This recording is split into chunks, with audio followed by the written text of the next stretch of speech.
The day my husband, Ethan Hart, posted wedding photos in a bridal gown with the college girl he was sponsoring on his social media, I didn't fly into hysterics like I usually did. Instead, I gave them a like. I even left a comment. Such a perfect match. Let's all wish the newlyweds a lifetime of happiness. People in our circle said I was the most pathetic wife alive, letting the mistress walk all over me without resistance. A week later, he came home and explained, "It was just an act. Her grandfather is sick. Before he dies, he wants to see her get married." I nodded calmly. I didn't take it seriously. I believe you. In my previous life, I had stormed into their wedding ceremony that very day and caused a scene, ruining their wedding. To punish me, Ethan went after my parents' company.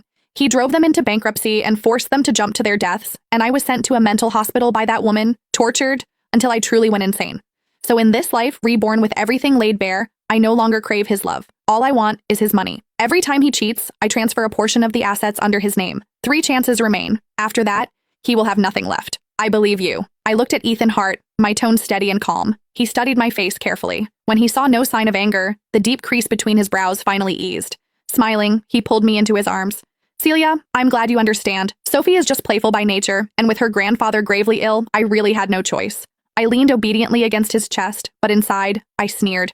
In my previous life, it was precisely because I couldn't accept his so-called no choice that I rushed out and made a scene. To vent his anger on Sophie's behalf, he ruthlessly crushed my parents' company, forcing them into bankruptcy and driving them to jump to their deaths. I was dragged into a psychiatric hospital by him, forced to take medication, subjected to electric shocks, and beaten by the orderlies. Sophie Collins would occasionally come to see me, nestling in Ethan's arms and mocking me for being like a dog. In the end, I died on a bitterly cold winter night. That was why, from the very first day I was reborn, I began secretly planning to transfer the assets under his name. This time, I no longer believed in a man's love. I believed only in the money I could hold in my own hands. Ethan kept talking to himself. "By the way, today is our 3rd wedding anniversary. I'll make it up to you properly, I promise. No one will disturb us tonight." He raised 3 fingers solemnly, swearing an oath.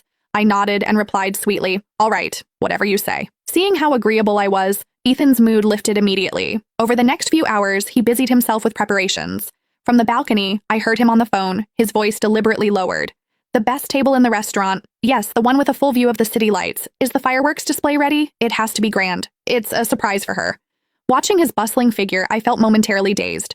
For an instant, I almost thought the Ethan who had loved me 3 years ago had come back. I looked away and took out my laptop, opening the Black Operations interface. "Because of that Instagram post, Ethan, you've already used up 1 chance." Within minutes, notification after notification popped up. The ownership of the luxury villas and cars under his name was transferred entirely to the overseas offshore trust I had set up in advance. Altogether, those assets were worth more than $30 million.